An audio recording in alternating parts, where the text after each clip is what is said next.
दोस्तों, आपने बहुत सी कहानियां सुनी होंगी, लेकिन आज जो कहानी मैं आपको सुनाने जा रहा हूं वह कुछ अलग और अनोखी है। ये कहानी है एक लड़की और एक सांप के बीच बने ऐसे रिश्ते की जिसे कोई समझ नहीं सकता था। क्या आपने कभी सुना है कि कोई लड़की एक सांप से शादी कर ले? लेकिन आखिर ऐसा कैसे हुआ? इस रहस्यमय और चौंका देने वाली कहानी को जानने के लिए इसे आखिर तक सुनना न भूले, क्योंकि इसकी सच्चाई आपको हैरान कर देगी। बहुत समय पहले एक छोटे से गांव में एक सुंदर लड़की रहती थी। उसका नाम सीमा था और वह अपने गांव में एक अनोखी पहचान रखती थी।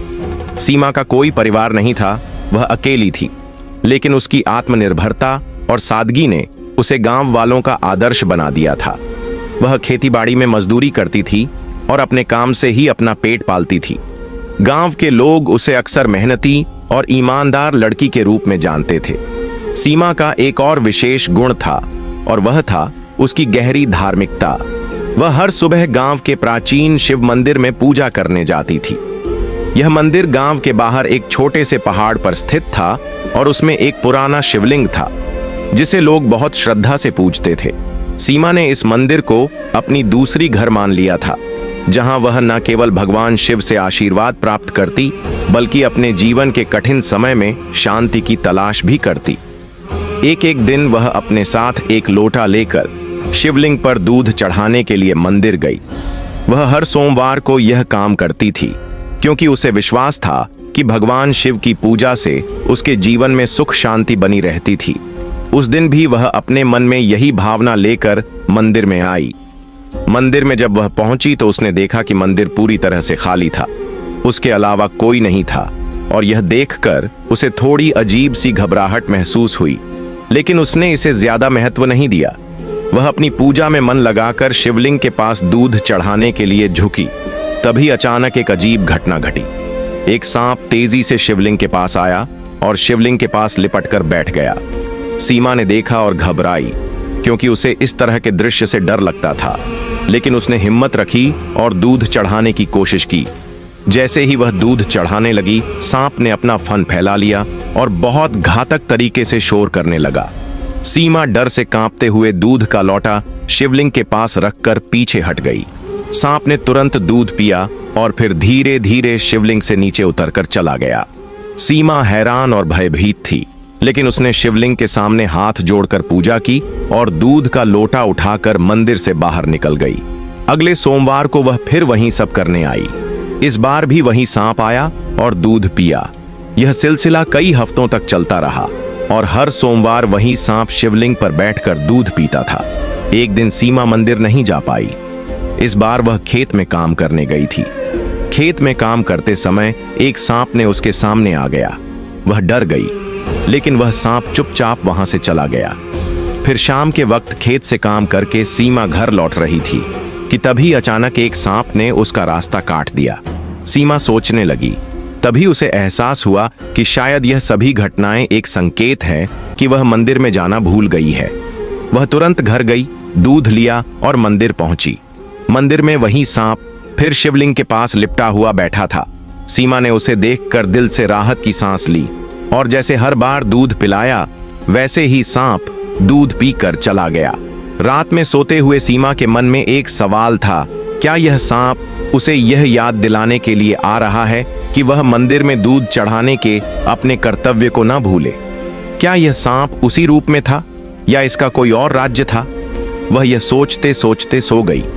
अगला सोमवार आया और सीमा एक बार फिर दूध का लोटा लेकर मंदिर गई। इस बार जब वह मंदिर पहुंची तो उसने देखा कि सांप शिवलिंग पर लिपटा हुआ नहीं था। वह बक्से के पास बैठा था, जैसे कुछ संदेश देना चाहता हो। सीमा हैरान हुई और हंसी में बोली, क्या हुआ? अब तुम बक्से पर बैठ गए हो? क्या शिवजी से नाराज हो? उसने जैसे ही बक्से के पास दूध रखा, सांप ने दूध पीने के बजाय बक्से से नीचे उतरकर उसी बक्से पर वापस चढ़ना शुरू कर दिया। यह देखकर सीमा और भी हैरान हो गई, लेकिन फिर उसे यह महसूस हुआ कि सांप कुछ संदेश देना चाहता है। उसने बक्से को खोला और उसमें से एक पत्र मिला। पत्र को खोलकर पढ़ने पर सीमा को यह जानकर बहुत बड़ा झटका लगा। पत्र में लिखा था, मैं सांप नहीं, पहले एक इंसान था। मेरी गलती के कारण मुझे यह रूप मिला। यदि कोई कुंवारी लड़की मुझे 16 सोमवार तक दूध पिलाएगी तो मैं फिर से इंसान बन जाऊंगा। सीमा ने कांपते हाथों से पत्र को दोबारा पढ़ा। उसके दिल की धड़कन तेज हो गई थी। क्या यह सच हो सकता था? क्या यह सांप वास्तव में कभी इंसान था? सीमा की आंखों में कई सवाल थे, लेकिन एक चीज वह अच्छी तरह समझ चुकी थी। यह कोई साधारण सांप नहीं था। यह कोई श्रापित आत्मा थी जिसे मुक्ति की तलाश थी। सीमा ने कांपते स्वर में सांप की रत देखा, जो अभी भी शिवलिंग के पास दूध के लोटे के पास बैठा था। पहली बार उसने सांप की आंखों में गौर से देखा। उसे ऐसा लगा जैसे उन आंखों में एक अलग तरह की गहराई थी, जैसे कोई उसे कुछ कहना चाहता हो, कोई उसे पुकार रहा हो। सीमा ने धीरे धीरे हाथ जोड़कर कहा, क्या यह सच है? क्या तुम इंसान थे? सांप ने कोई प्रतिक्रिया नहीं दी। वह बस वहीं चुपचाप बैठा रहा। सीमा ने गहरी सांस ली और मन ही मन सोचने लगी, अगर यह पत्र सच कह रहा है तो इसका मतलब यह हुआ कि यह सांप पिछले ना जाने कितने वर्षों से इस श्राप में फंसा हुआ है। अगर मैं हर सोमवार इसे दूध पिलाऊंगी तो मैं पीछे नहीं हटूंगा। मैं इसे इंसान बनने में मदद करूंगी। उसने सांप की ओर देखा और धीरे से कहा, मैं हर सोमवार तुम्हें दूध पिलाऊंगी, चाहे कुछ भी हो जाए। मैं तुम्हें इंसान बनाने में मदद करूंगी। सीमा की यह बात सुनकर सांप पहली बार थोड़ा ही जैसे उसने उसकी बात समझ ली हो। फिर धीरे धीरे उसने दूध पिया और मंदिर से बाहर चला गया। अब सीमा हर सोमवार को मंदिर जाने लगी। पहले तो वह केवल दूध ले जाती थी, लेकिन अब वह फल और फूल भी चढ़ाने लगी। उसे ऐसा महसूस होने लगा था कि यह सिर्फ एक सांप नहीं था, बल्कि कोई ऐसी आत्मा थी जो इंसान बनने के लिए तरस रही थी। धीरे धीरे सीमा और सांप के बीच एक अनोखा रिश्ता बन गया। पहले जहां सीमा सांप को देखकर डरती थी, अब उसे देखकर उसे डर नहीं लगता था। वह उसके सामने सहज महसूस करने लगी थी। कई बार सीमा खेतों में काम करने जाती तो उसे ऐसा लगता कि कोई उसके आसपास है। जब वह ध्यान देती तो देखती कि वही सांप पास ही कहीं पड़ा हुआ है। वह उसे कोई नुकसान नहीं पहुंचाता, बस उसके साथ साथ चलता। सीमा मुस्कुराकर कहती, तुम अब मेरे पीछे पीछे क्यों आते हो? कहीं मुझे देखकर डर जाओगे तो नहीं? लेकिन सांप हमेशा चुपचाप बस उसकी तरफ देखता रहता। धीरे धीरे गांव के लोगों को भी यह बात समझ में आने लगी कि सीमा मंदिर में हर सोमवार जाती है और किसी सांप को दूध पिलाती है। कुछ लोग इसे अच्छा मानते थे तो कुछ लोग डरते थे। एक दिन गांव की कुछ औरतों ने सीमा से पूछा, तू हर सोमवार मंदिर में जाती है और एक सांप को दूध पिलाती है, तुझे डर नहीं लगता? सीमा मुस्कुराकर बोली, डर किस बात का? वह सांप मुझे कभी नुकसान नहीं पहुंचाता। शायद भगवान शिव ने ही उसे मेरे पास भेजा है। औरतों ने सिर हिला दिया और बोली, भले ही वह अभी कुछ नहीं कर रहा, लेकिन याद रखना वह एक सांप है। अगर उसने तुझे काट लिया तो सीमा को उनकी बातों से फर्क नहीं पड़ा। वह जानती थी कि यह कोई साधारण सांप नहीं था और उसे किसी भी हाल में अपने निर्णय पर अडिग रहना था। अब 12 सोमवार बीत चुके थे। सीमा को लगने लगा था कि यह सांप अब उस पर पूरा भरोसा करने लगा है। कभी कभी जब सीमा थक कर खेत में बैठ जाती तो सांप पास ही कहीं लेटा रहता। यह देखकर कई बार कुछ मजदूर डर जाते और भाग जाते, लेकिन सीमा कभी नहीं घबराई। वह अब खुद को सांप के और करीब महसूस करने लगी थी। उसे लगने लगा था कि यह सांप उसका सच्चा साथी बन गया है। वह अब उसे सिर्फ एक श्रापित प्राणी के रूप में नहीं देखती थी, बल्कि उसकी तकलीफ को महसूस करने लगी थी। एक रात सीमा अपने घर के बाहर बैठी थी। वह आकाश की ओर देख रही थी। चांदनी रात थी, ठंडी हवा बह रही थी, लेकिन उसके मन में कई सवाल थे। आखिर उसने कौन सी गलती की थी? कौन था वह इंसान? क्या वह सच में बदल सकता है? और अगर बदल भी गया तो क्या फिर कभी मुझसे मिलेगा? वह यही सोच रही थी कि तभी उसे अपने पैरों के पास कुछ महसूस हुआ। उसने नीचे देखा। वहीं सांप धीरे धीरे उसके पास आकर बैठ गया था। सीमा ने गहरी सांस ली और हल्की हंसी के साथ कहा, तुम्हें भी अब मेरी आदत पड़ गई है ना सांप? बस शांत बैठा रहा। अब सिर्फ 4 सोमवार बचे थे। सीमा हर सोमवार और ज्यादा श्रद्धा के साथ मंदिर जाती। अब वह दिन आ रहा था जब 16 सोमवार पूरे हो जाएंगे। सीमा के मन में एक अजीब सी बेचैनी थी। क्या सच में यह श्राप टूट जाएगा? अगर यह सच में इंसान बन गया तो क्या यह मुझे पहचान पाएगा? क्या वह मुझसे दूर चला जाएगा? इन सवालों ने सीमा के मन को घेर लिया था। लेकिन उसने खुद को संभाला और निश्चय किया कि जो भी होगा वह इस सांप को इंसान बनाने के अपने वचन को पूरा करेगी। आखिरी सोमवार के लिए वह तैयार होने लगी। इस बार वह केवल दूध ही नहीं बल्कि कुछ फल और पुष्प भी ले गई। सीमा की धड़कनें तेज थीं। मंदिर का वातावरण शांत था, लेकिन उसके भीतर एक अजीब सी बेचैनी थी। आज आखिरी सोमवार था, जिस दिन वह इस श्रापित आत्मा को मुक्ति दिलाने वाली थी। क्या सच में कोई चमत्कार होगा? क्या यह सांप इंसान बन पाएगा, या यह सब बस एक भ्रम था? शिवलिंग पर लिपटा सांप वैसे ही स्थिर पड़ा था जैसे हर सोमवार को होता था। सीमा ने कांपते हाथों से दूध का कटोरा उसके सामने रखा और धीरे से कहा, आज आखिरी सोमवार है। अगर पत्र में लिखी बातें सच हैं तो आज तुम्हें अपने असली रूप में लौट आना चाहिए। सांप धीरे धीरे दूध पीने लगा। सीमा की आंखें उसे अपलक निहार रही थीं। मंदिर की घड़ियाल बज रही थी। वातावरण में एक अद्भुत ऊर्जा थी। तभी अचानक मंदिर के दीपक की लौ तेज हो गई, जैसे कोई शक्ति वहां उपस्थित हो।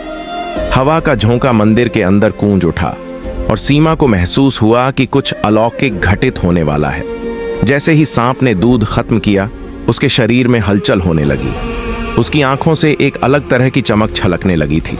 मंदिर में मौजूद कुछ अन्य श्रद्धालु यह दृश्य देखकर भयभीत हो गए और धीरे धीरे बाहर जाने लगे। अचानक सांप के शरीर से एक हल्की रोशनी निकलने लगी। उसका शरीर कंपन करने लगा और उसके चारों ओर एक दिव्य आभा फैल गई। सीमा स्तब्ध थी। यह कोई सामान्य घटना नहीं थी। तभी सांप धीरे धीरे मंदिर के फर्श पर लेटने लगा और उसका शरीर एक उज्जवल प्रकाश में बदलने लगा। सीमा अपनी जगह खड़ी रह गई। उसकी आंखों के सामने एक अलौकिक दृश्य घटित हो रहा था। कुछ ही क्षणों में सांप पूरी तरह प्रकाश में समा गया और वहां एक युवक प्रकट हुआ। उसकी उम्र लगभग 25 से 26 वर्ष रही होगी।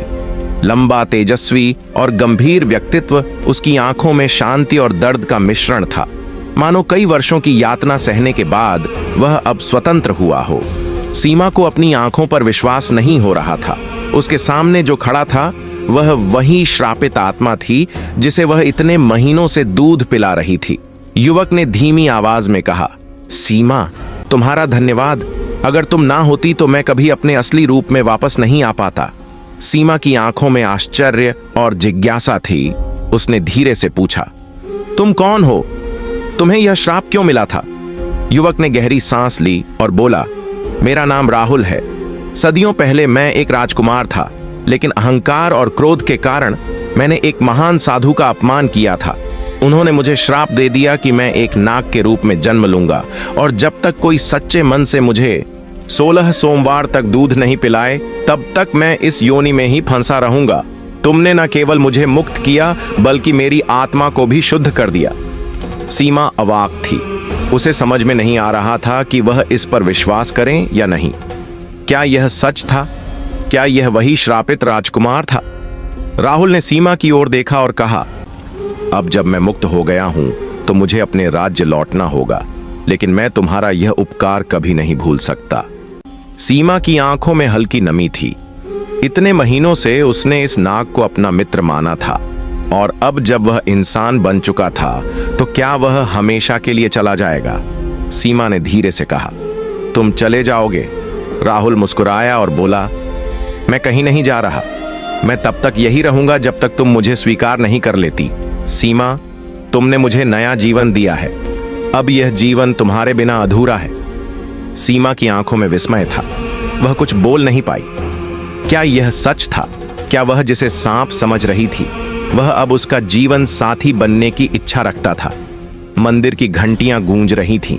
ऐसा प्रतीत हो रहा था मानो स्वयं महादेव इस पवित्र मिलन के साक्षी बन रहे हों कि मन में अनगिनत भाव उमड़ रहे थे। अविश्वास, आनंद, संकोच और हृदय की धड़कनों को बढ़ा देने वाली एक अनकही भावना। राहुल अब उसके सामने खड़ा था, एक दिव्य तेजस्वी युवक जिसे उसने अपने हाथों से दूध पिलाया, जिसे उसने सच्चे मन से अपनाया, और आज जो उसके जीवन का सबसे महत्वपूर्ण हिस्सा बन चुका था। सीमा की आंखों में सवाल थे, परंतु राहुल के चेहरे पर सिर्फ सुकून था। उसने एक कदम आगे बढ़ाया और सीमा का हाथ थाम लिया। सीमा, क्या तुम मेरी जीवन संगिनी बनोगी? सीमा स्तब्ध थी। यह सब इतनी जल्दी कैसे हुआ? क्या सच में नियति ने उसके लिए यही तय किया था? उसकी आंखें हल्की नमी से भर आईं, लेकिन उनमें संकोच की जगह अब विश्वास था। उसने धीमे से कहा, अगर महादेव ने हमारे रास्ते को जोड़ दिया है तो इसे कोई नहीं बदल सकता। राहुल की आंखों में चमक आ गई। उसने मंदिर में ही सीमा के सामने घुटनों के बल बैठकर उसकी सहमति मांगी। यह देखकर वहां उपस्थित गांव के कुछ लोग भी मुस्कुराने लगे और सीमा ने हां कर दी। अगले ही दिन गांव के शिव मंदिर में सीमा और राहुल का विवाह संपन्न हुआ। शिवलिंग के समक्ष अग्नि को साक्षी मानकर दोनों ने साथ फेरे लिए। गांव वालों ने इस अलौकिक प्रेम गाथा को स्वीकार किया और इस पवित्र मिलन का गवाह बने। विवाह के पश्चात राहुल ने सीमा से कहा, अब समय आ गया है कि हम इस गांव को छोड़कर एक नई जगह चले, जहां कोई हमें हमारे अतीत से न पहचाने। सीमा को राहुल पर पूरा विश्वास था। उसने हामी भर दी और दोनों एक नए जीवन की ओर बढ़ गए। कई वर्षों बाद राहुल और सीमा अब एक खुशहाल दंपति थे। उनके पास एक सुंदर घर था, जहां भक्ति, प्रेम और वफादारी का वास था। राहुल अब एक सम्मानित व्यक्ति बन चुका था और सीमा वह आज भी शिव मंदिर में हर सोमवार को दूध चढ़ाती थी, लेकिन अब किसी श्राप को मिटाने के लिए नहीं, बल्कि अपने परम विश्वास और भक्ति को बनाए रखने के लिए। दोस्तों, इस कहानी से हमें यह सीख मिलती है कि सच्ची भक्ति और निस्वार्थ प्रेम में अपार शक्ति होती है। जब हम सच्चे दिल से किसी की मदद करते हैं और अपने कर्तव्यों को निभाते हैं, तो ईश्वर भी हमारी राह आसान कर देते हैं। विश्वास, वफादारी और सच्चाई ही जीवन की सबसे बड़ी पूंजी होती है, जो किसी भी मुश्किल को पार कर सकती है। अगर आपको यह कहानी पसंद आई हो तो इसे लाइक और शेयर जरूर करें और ऐसी ही प्रेरणादायक कहानियां सुनने के लिए हमारे